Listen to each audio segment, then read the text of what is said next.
Hey everyone, before we are starting with the episode, I need to ask you for a small favor. Every week we are doing a lot of research to get you the best insights. Please support us. Hit the follow button, share the podcast with your friends. Thank you very much. And now, let's start with the episode.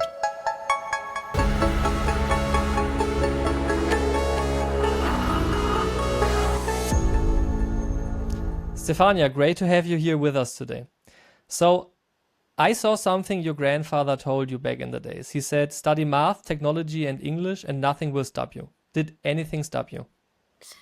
Hi, Sasha. Thank you. Thank you for the question. That indeed it is a very important question for me because it brings me back to very important memories of my life. Because my grandfather had a very important part to shape my career choices, also the studies that I wanted to start.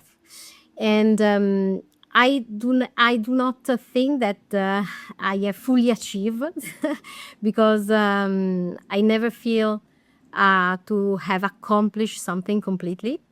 As a personality, I think I'm very curious. So I think that it's very important, especially nowadays, to keep the pace of technology, keep the pace of knowledge, learning continuously, because for me, this is the big difference, especially also when you reach the executive level, when you become a C-level in a big corporation. And I want to follow what my grandfather said, because at that time was English, was math, was science. Now, let's say, is really understanding what is happening around us and not limiting ourselves to technology, what is going on with AI and with robotics, but also continuing to read, study, also the human connected studies, literature, different languages, cultures, because I think that the leaders of the future will be 360-degree human figures that have a complete knowledge of whatever stay in the STEM side, in the technology side, but also in the human side of competence and knowledge. Yeah, I saw that also like the human itself plays a big part in the use cases and the technology Comau is developing, but we come to this later on. So in your background, I see that you started with designing cars and Yeah. now you sell robots that build them. So how does that fit together and how does it work out?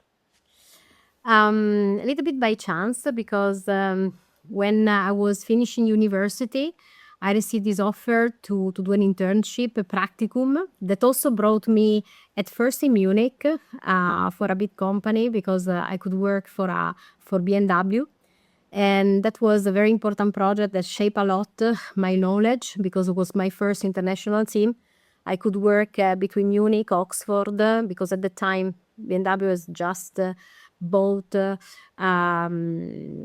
Mini and the Rover platform. And then there were Italians in between doing the design part, the engineering part. And I was not only working in design, I was also working in the engineering side, in project management, etc. And that was a very interesting experience, because I learned a lot about complexity of work, of processes. And I also started acknowledging what is behind automotive. That nowadays automotive is all doom and gloom, no? Especially in Europe. Whenever someone mentions automotive, everybody says, "Oh, okay, big troubles, etc." But it has deep connection with robotics, because still nowadays, automotive is the most automated sectors worldwide. Is 10 times bigger in terms of robotics and automation density than the second sector, that is electronics. And it is far beyond warehousing and logistics, of which everybody now is talking about, pharma, food, etc. So for whoever is doing automation, it's very relevant sector. Very complex, because you need to engineer very complex goods with a lot of technology inside. that has also a lot of hardware but software embedded in a short time frame, that have to respect safety and compliance issues in different geographies. So I learned a lot from that experience, because I learned to manage complexity, and I learned how technology can be deployed in such a complex world. Comau also started in automotive, right? And now Yes. you're expanding a lot in different kind of industries. Yeah. So how do you adapt to other industries coming natively from automotive? I think that the automotive is also a very good test bench for the robotics company. The traditional automation companies like Comau, but like the big giants nowadays, they all have roots within automotive, because, as I said before, robotic density and the complexity of the processes within automotive is so high that for sure you need to apply robotics. Then automotive is the typical example of the perfect automation application, because you have very well defined processes where often humans are outside. You have fenced line where the robots are already working by themselves, and the humans stay outside just to monitor, check quality, etc., and are involved just in very specific moment of the process. You have tight time, a lot of units to be produced in a short time frame. Also, utilization level of the machine shall be very high. So it is absolutely very important for whoever is working in robotics to touch base automotive. But also automotive, as I was saying at the beginning, is a very important test bench, because there are many processes that you apply in automotive that can be applied in other sectors, like welding. So it looks like a very last century competence, but welding per se is one of the most important processes you can find in several industries. And alone is responsible for about 2 GDP points in the most advanced economies worldwide, at least in the first 10, 15 economies worldwide. So we learn a lot in applying different kind of weldings in automotive. And then we discover that solving problems in other sectors, like for instance heavy industry and shipbuilding, was also solving problems also related to welding. And that is one of the examples. Then digitalization. So automotive was the first sector to apply widely digitalization in the plants, to collect data from the manufacturing lines, to use those data to improve quality, to improve availability of the machine, to improve the different production lines. And this is something that other sectors are now starting to do. So again, it is a test bench for other technology. Digital twin was initially applied in automotive, and now it's been started being applied in other sectors. So let's say that knowing the complexity of automotive permit to have some competencies that can be, of course, with the due differences, applied also in other sectors.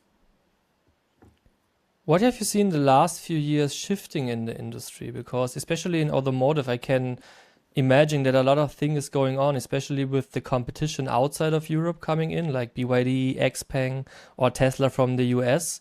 Yeah. How does this change also the robotics industry or your layer of technique?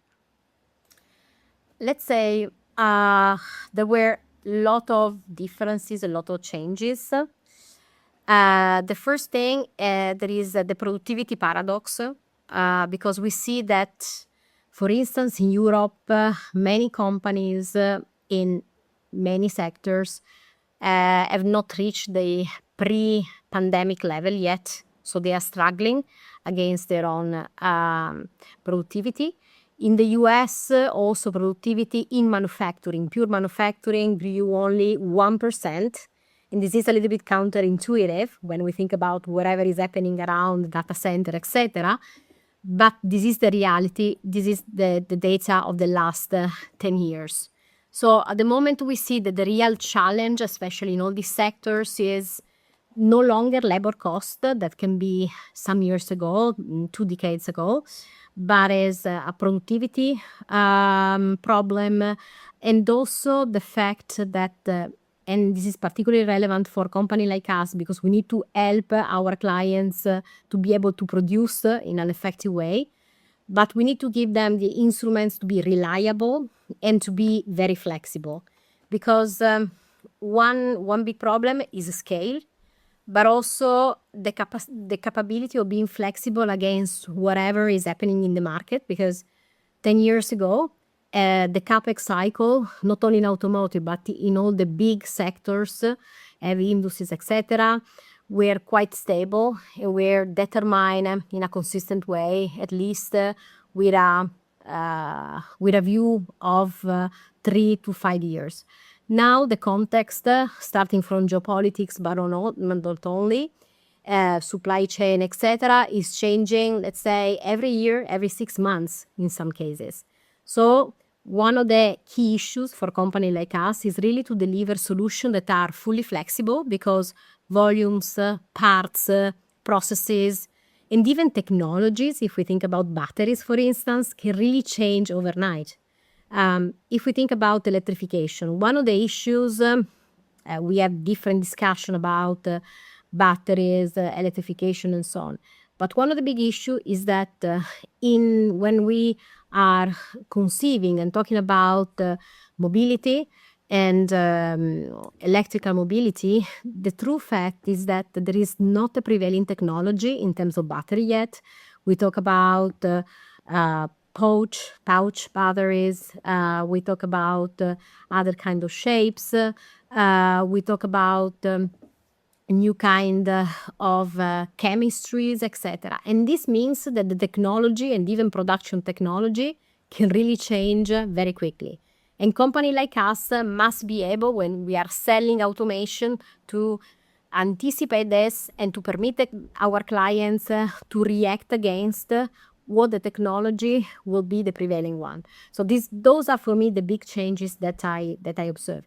Then for sure, competition from the East is very tough.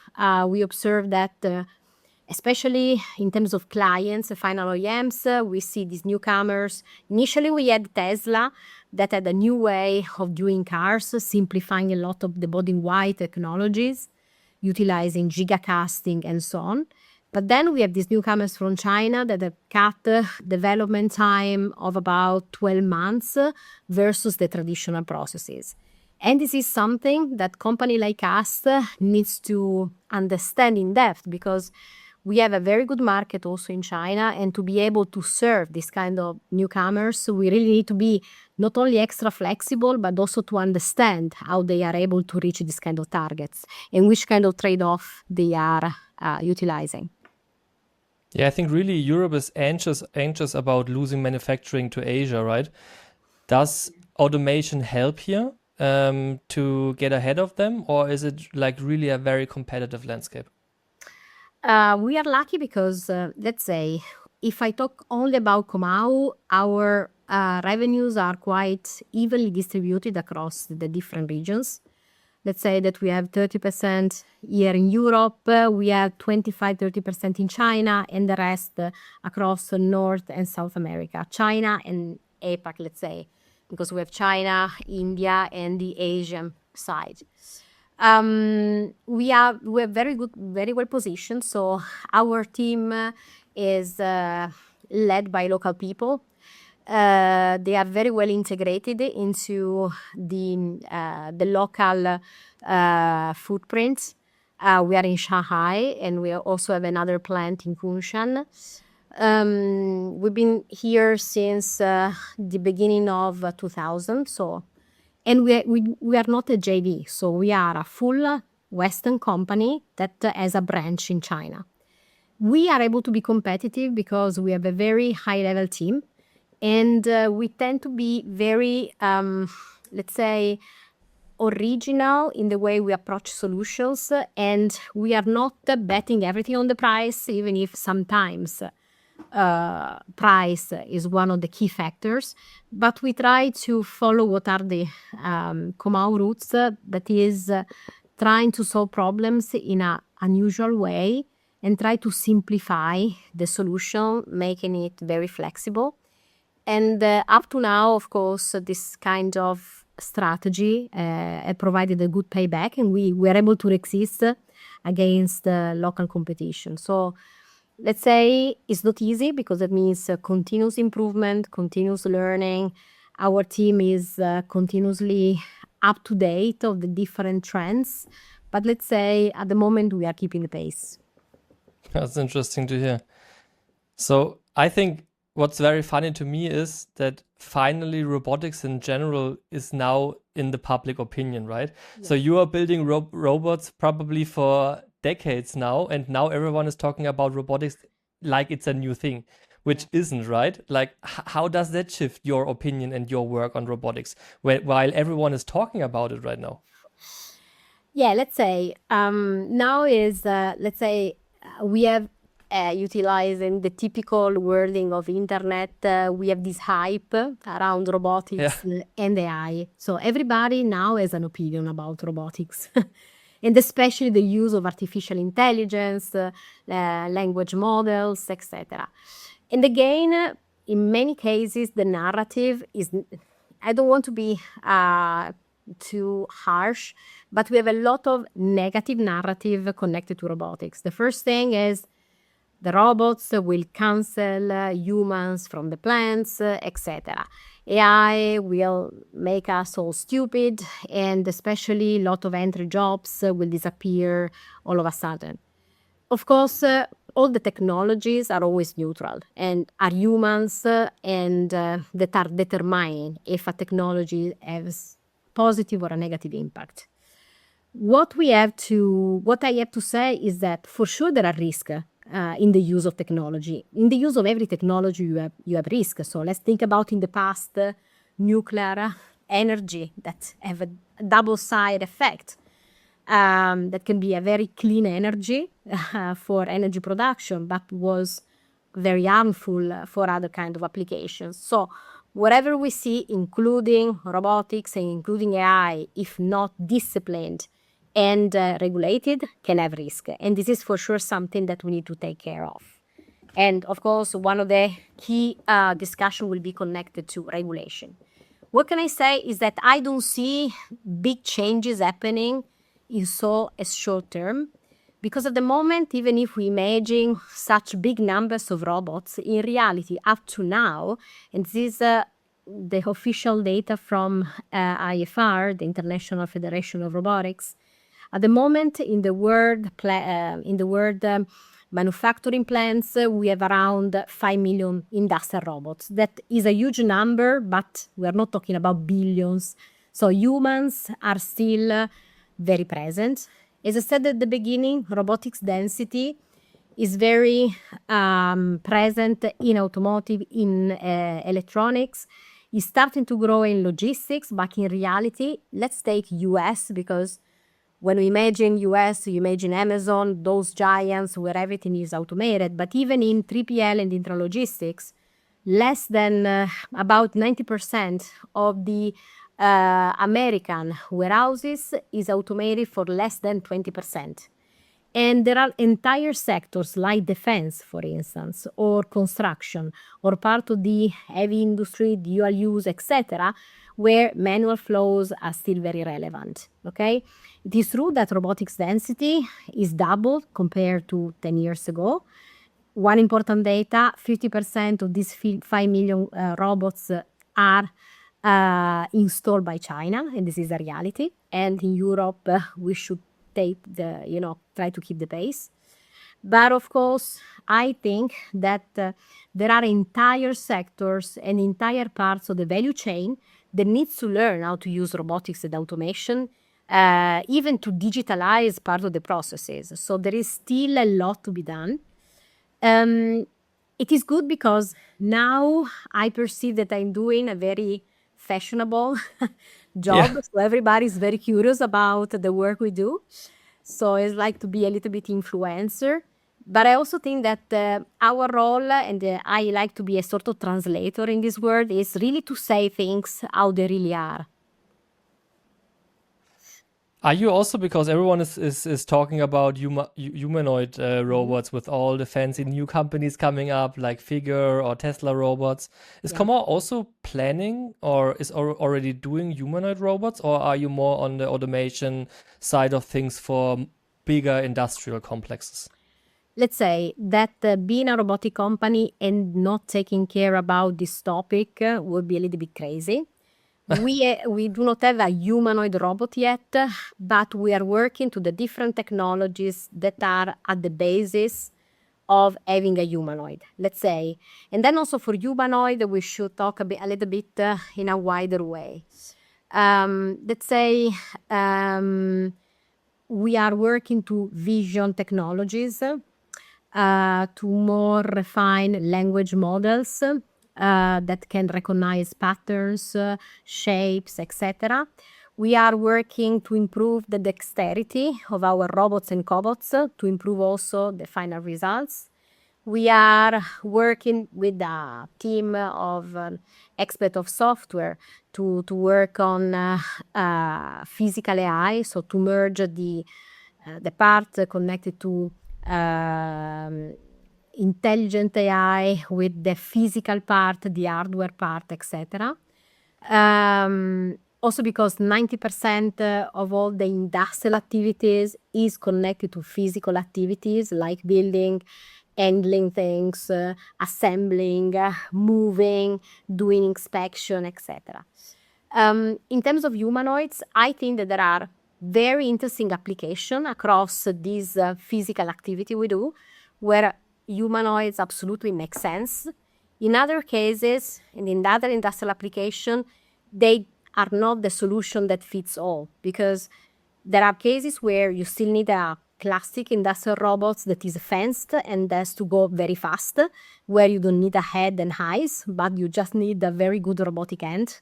So I think that as a robotic company, we are studying the different features and we are working to in connection to the humanoid world. But we are, let's say, moving in the different fields of robotics that have different nuance. So we have industrial robotics, service robotics, where we have AMRs, we have cobots, we have exoskeletons that are not substituting human but are helping humans. And then there will be the nuance bringing to humanoids as well. But of course, they are very fascinating also because sci-fi in the years and sci-fi always things that do not go very well for humans. So and I want to be more positive. There are very interesting applications, especially in the healthcare, in the logistics space. I don't see a lot of humanoids in pure industrial application where speed and high level precision is required. This is at least at the moment. Yeah, because humanoids aren't efficient at all, right? You just build them because the world, how we build them, is meant to use by humans. And we have like 10 fingers, we have two eyes, we Yeah. have a like variety of height. Yeah. And like building now these humanoids is probably just or more for use cases in the household or these kind of things. But when it comes to Mhm. automation in the industry, you don't need them to look like a human at all, right?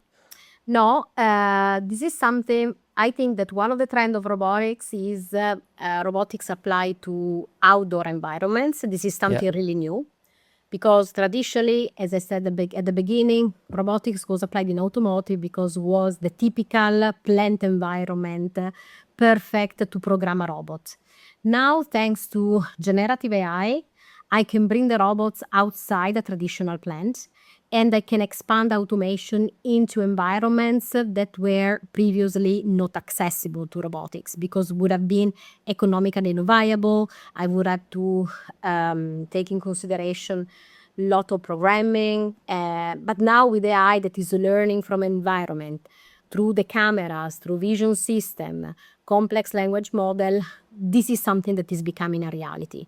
Not always a human shape is the winning one because we have developed a robot doing welding in pure unconstrained environment, like the one that we did for Fincantieri to weld part of their ships.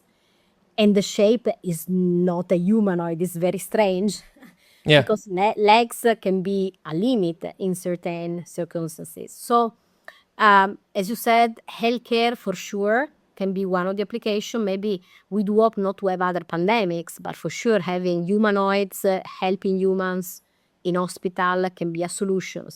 Or there are applications in the logistic, especially when applying robotics make no sense because you have a very high variability of some tasks or spaces are very small.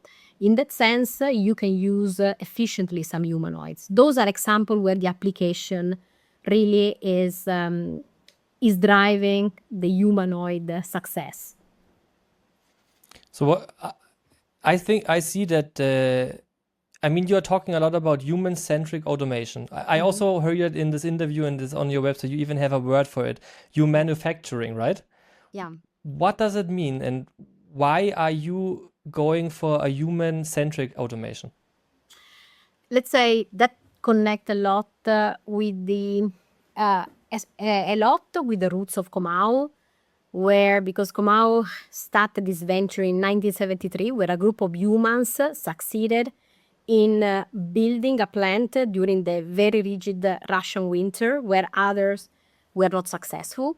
And that was at first the celebration of human talent and the human capability to solve problems that were impossible for others. No, let's say we want and we really believe that robotics is at first something that is helping humans to solve tasks, to improve their health into a plant, to substitute humans where those tasks are too dangerous or are not healthy when they are repeated 1,000 times for many years. Because even we say robots are substituting humans, but some of these tasks are really dangerous and really not healthy if continuously repeated. And maybe, and what we are trying to do is really to revisit some processes, substitute humans, but maybe upskilling those humans through our academy, of which we are very proud of, teaching them maybe not to be the welders in a strange position on a shipyard, but those humans becomes robotic programmer.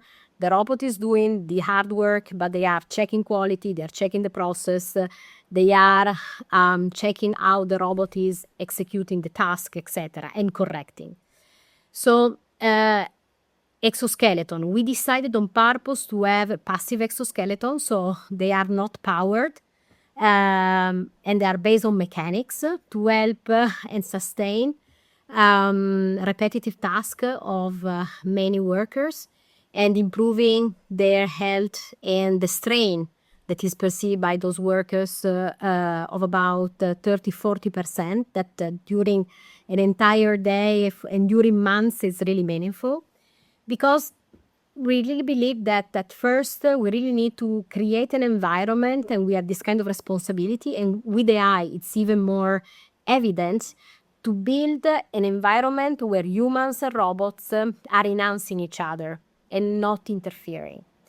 Then the last thing is that if we believe that the factor of the future that is will be the key thing, I think will be talent, because technology is advancing much faster than our capability of developing skills required to deploy this technology at scale. And this is for me the real challenge, especially in connection with generative AI. And we really need to be able to connect the world and enable the workers and our clients really to nurture this talent, giving them the technological tool to react in this space. So this is my personal vision, but I know that I'm representing also our corporate vision when we talk about humanufacturing. Yeah, and I know that you're also having your own academy at Comau, right? Yes. So how do we enable the future of business leaders and the future of workers to use these new technologies? So our academy at first is working not only for senior executive or for someone that is already in an adult age, but we are trying to convey the skills since primary schools. So we have a very wide program of application of robotics, STEMs technology through our robot that is called Edo, that permits to have a range of services from primary school up to postdoctorate, etc. We also have Harvard visiting us every year with their classes and utilizing our robots. It is utilized to up and reskill the workers because especially for those that are not engineers or physician or have not worked into a scientific field, we are also utilizing Edo to convey this kind of concept, really to permit different people to enter in this environment and to appreciate it, and to provide extra skills really to walk today's world. Because even for someone that has studies and made at university, human studies, literature, etc., knowing something about technology is very relevant, because we see at the Faculty of Engineering a lot of people that have degree in philosophy, for instance, or ethics, that are working end-to-end with robot producer, just because ethics is quite connected to humanoids and to robotics at the moment, and to use of artificial intelligence. And we come back to being multidisciplinary in this sense. So let's say, very proud of this academy. I think we are contributing, giving different degrees of courses, trainings, simple one in welding, but most advanced one in technology, in robotics, in utilization of AI. And I think this is something we really believe. We have a young team of enthusiasts that are working to apply this, working with kids, with seniors, with people that wants to change their work path. And we really believe in this part of our company. Are you using your own AI models there, or are you working with like the well-known ones? Both, let's say, Both. because Comau, one of the strengths of Comau is knowing very well the process part in manufacturing. So would be absurd not to cooperate with the big giants that have, let's say, a library of tools already developed. But then we customize, let's say, the last mile and the final application, because we know very well the process. We know very well how the manufacturing of that things is working. So the best one to do this last mile, of course, are us. And so we mix a little bit the two approaches. So we have our own models derived from the processes that we are applying at our solution. But of course, we rely to a very wide network of that we have also just announced of partners. Yeah, makes a lot of sense. So how do you see like the general growth of the whole automation field? Let's say, I mean, everyone knows the German Mittelstand, right? We have a lot of mid-sized companies with, let's say, 30 workers. Why should the management of these mid-sized company care about software-driven robotics? This is a very complex and interesting, but this is let's say, an environment that is very similar to the Italian one, because also the most, even if we are very strong in manufacturing, and Italian is among the 5-10 countries that are exporting more robots and automation worldwide, and machine tools together with Germany. We have these medium-sized companies. Let's say that, as I was saying at the beginning, we have these 5 million robots operating in our world plants.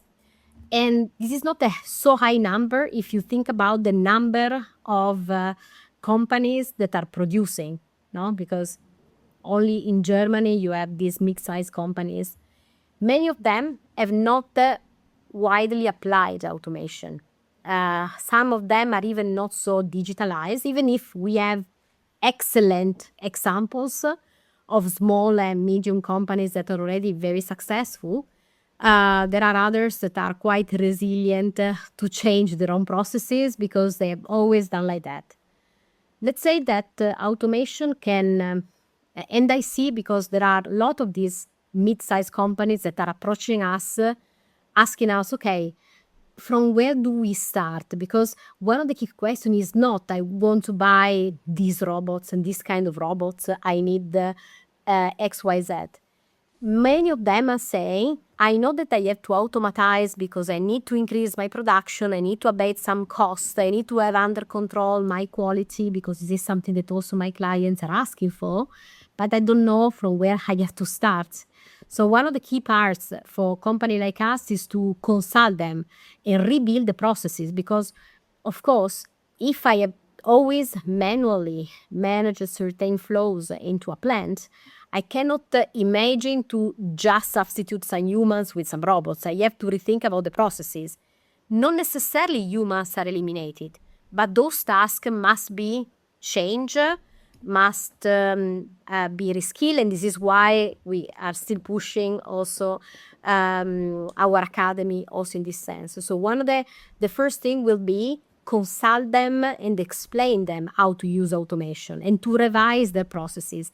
The heaviest part will be rethinking entirely their own internal processes. This is something that I know there are companies that are going very well. I imagine, German engineering, very solid, that have always done things in a certain perfect way. They had to rethink themselves in many cases, and they had to rethink processes that per se are still working very well, but that in order to be competitive must be rethought utilizing automation.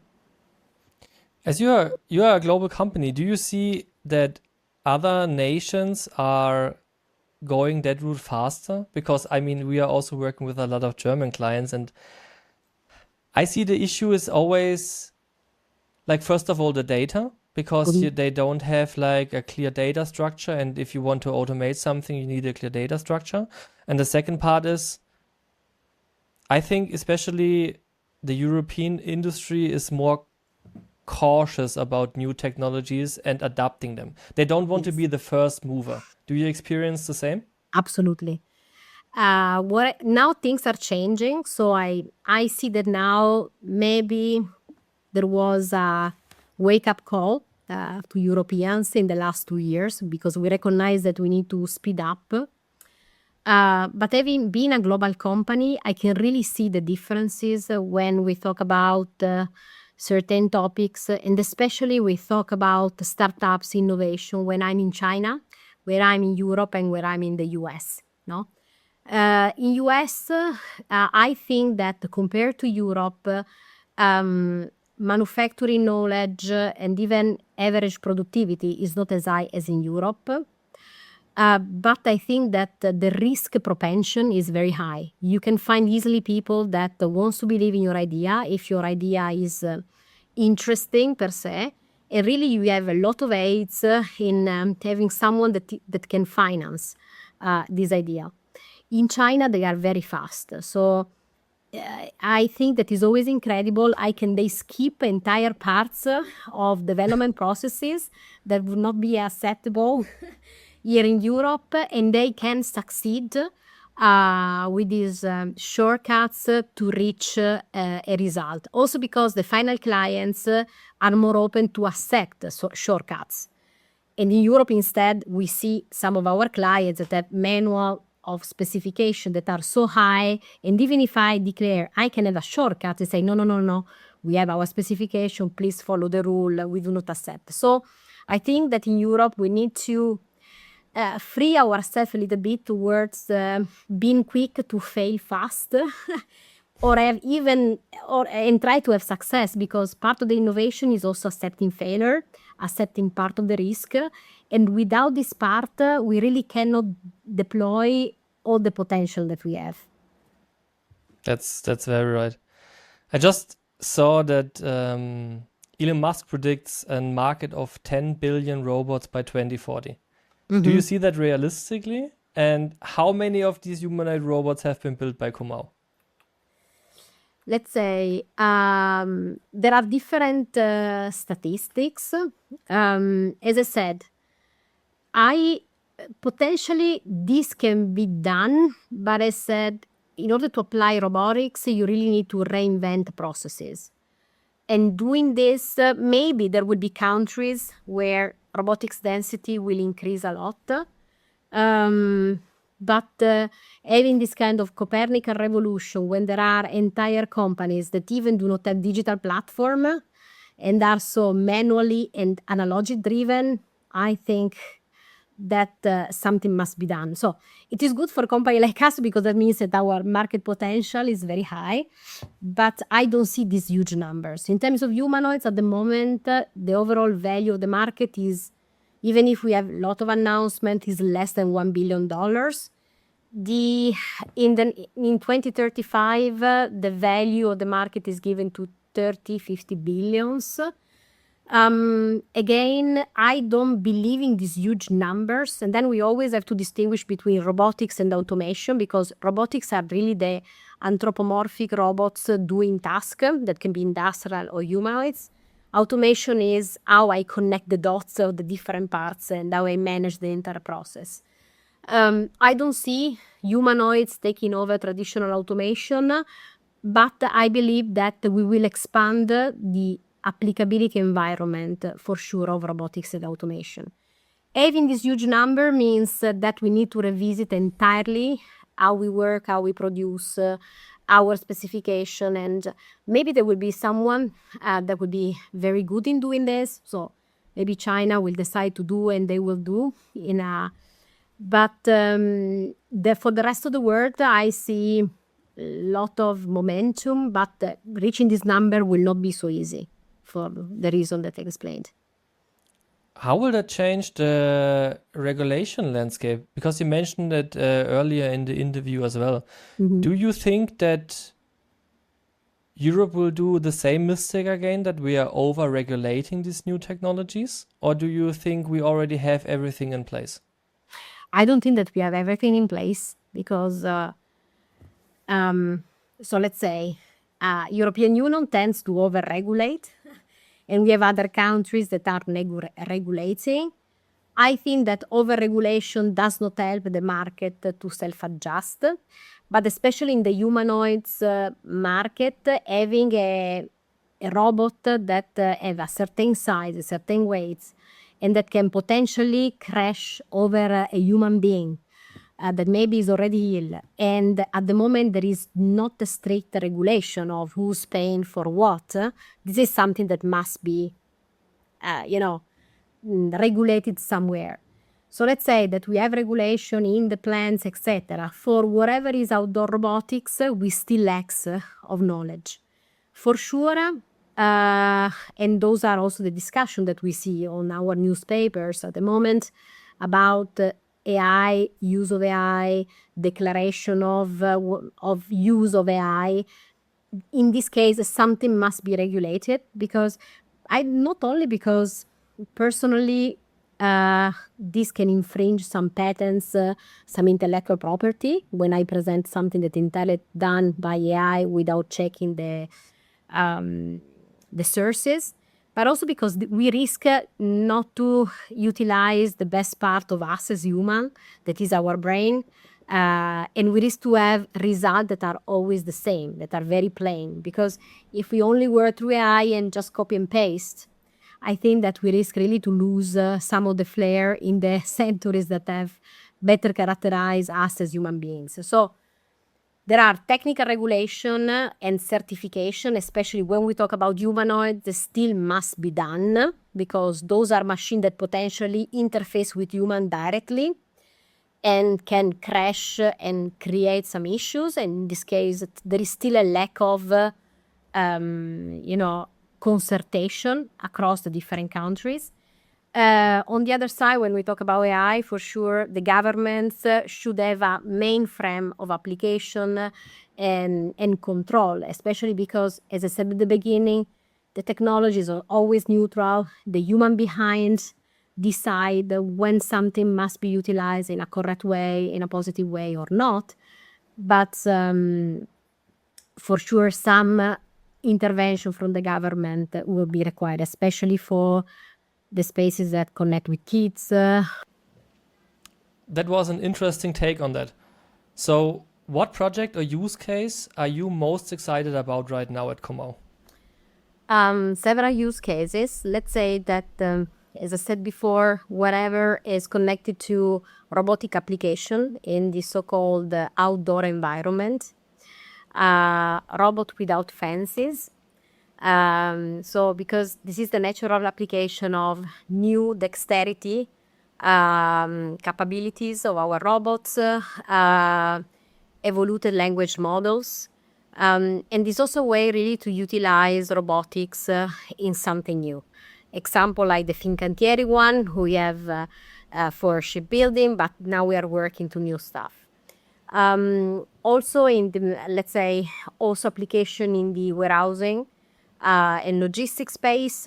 So here we are working to provide end-to-end solution together with a company that we've just acquired, and application especially to pal operation, but also robotic loading and unloading. That is something absolutely very interesting because it looks something easy to be done, but in reality, truck loading and unloading in the logistic operation is something that is very difficult to be done with robots because it can vary in any kind of environment. It depends a lot on the truck dimension, on the field, by different factors. And trying to solve this problem with some unusual robotics and automation solution is something very interesting. Last but not least, whatever is connected to battery storage, because we see that artificial intelligence is requiring step by step more data centers. Data centers to be built in a short period of time require the automation, but also they require a lot of energy that cannot only be ensured through the traditional fossil resources as well as gas. So we need more renewables, especially also here in Europe, where our grids are not at the best, but the same issue is in the US. And so we need battery storage to support the use of renewables to offer this extra capacity. And we are working to provide automation solution to build battery storage systems.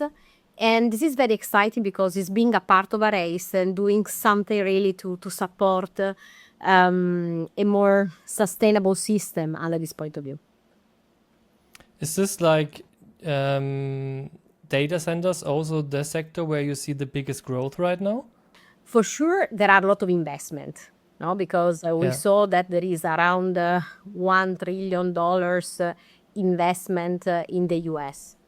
But then, of course, considering that data center required a lot of technologies to be built, and they must be built in a relative short time because there is a lot of demand, for sure automation will be involved in some way.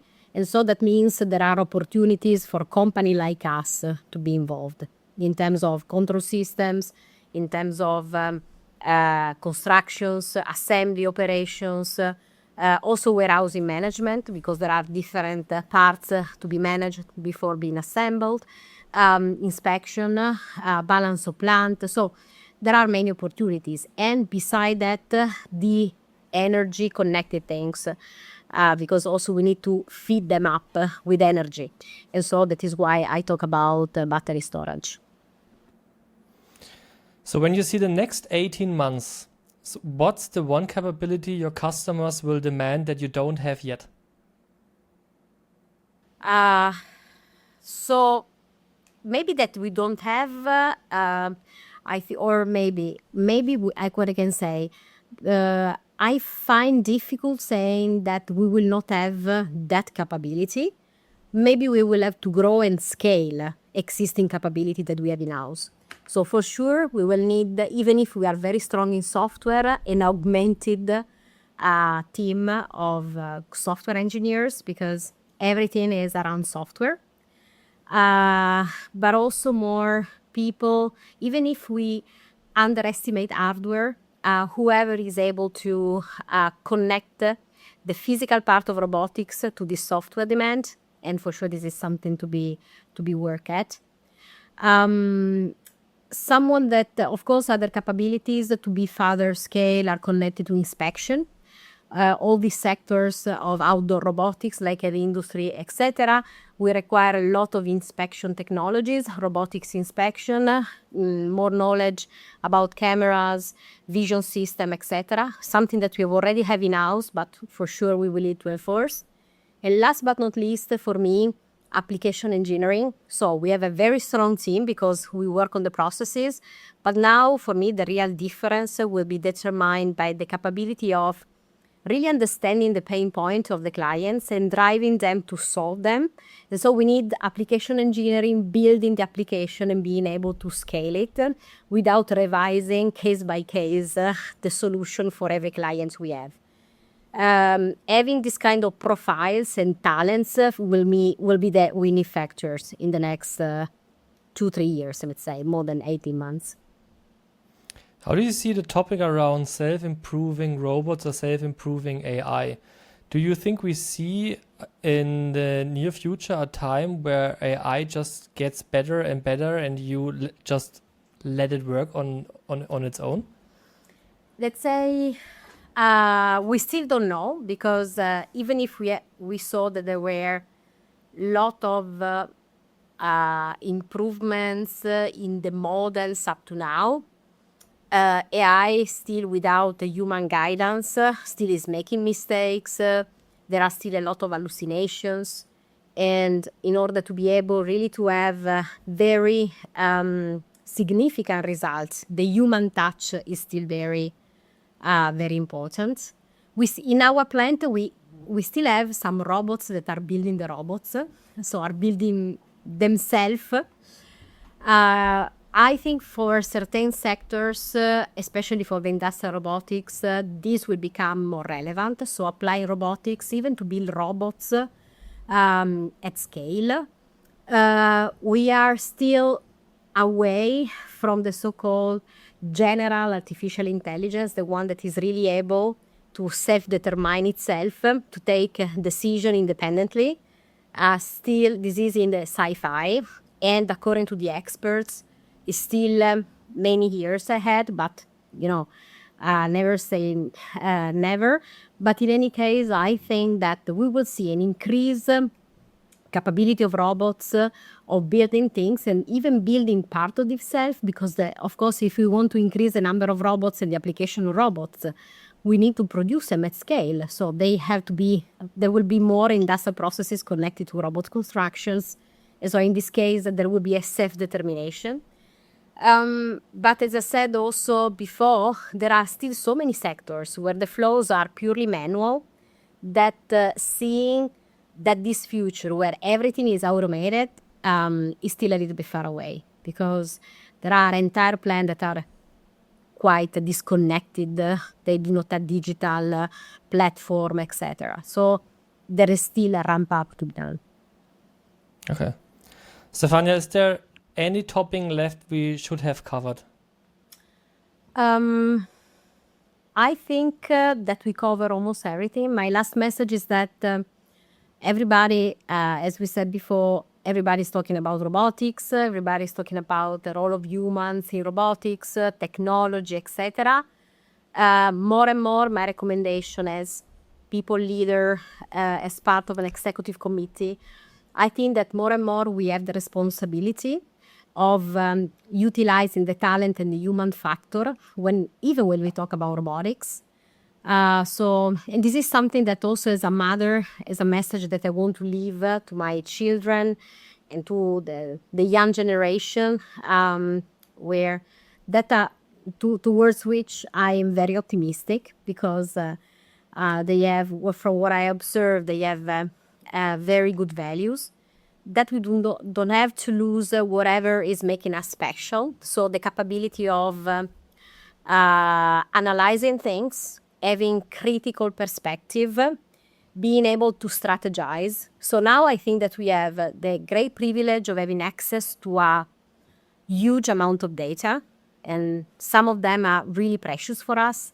But without the capability of organizing this data, really recognizing the path that there are between those data, in reading maybe in an unusual way what these data are telling us, this is something that is connected to our pure human capability that we need to cultivate with different studies that shall not be only purely technical, but involve, as I said before, music, literature, history, geography.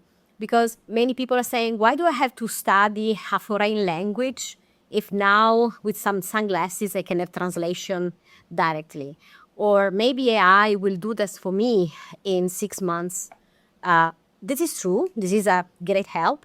But studying a foreign language, for instance, help us to better understand another culture, give us the capability to better understand what are the motivation when someone is saying certain things, and enrich us in some way. So as player in this field, I think that we do not have to lose control of these elements, and we can even better integrate our technologies with this kind of flair.